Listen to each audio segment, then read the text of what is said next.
ចា Hello សួស្តីបងបន្ទប់ទឹកចាប្រើជាមួយនឹងកញ្ចក់ស្អាប់គឺកញ្ចក់ស្អាប់យើងប្រើកញ្ចក់ស្អាប់បាញ់គីមីអញ្ចឹងសាច់វារលោងល្អបងហើយប្រើជាមួយនឹងដៃអ៊ីណុកនេះគឺຂະຫນາດ450ឬក៏យើងហៅថា4ទឹកកន្លះ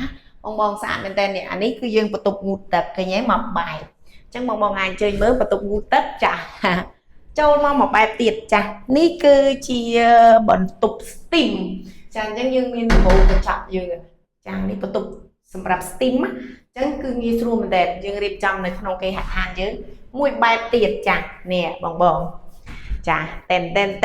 ឃើញនៅចានេះគឺបង្គន់ចា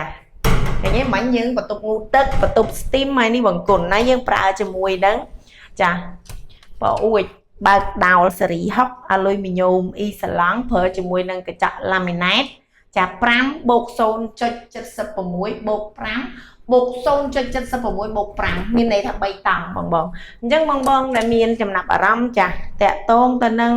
ចាប្រភេទទ្វារបង្អួចចាទ្វារបន្ទប់ទឹកចាទ្វារស្លាយទ្វារកញ្ចក់ផ្សេងចាបងប្អូនអាចអញ្ជើញតំណងមកក្រុមហ៊ុនរបស់យើងខ្ញុំបានចាស៊ីវាយនៅលើផ្លូវ217ខណ្ឌដង្កោអរគុណបាយបាយ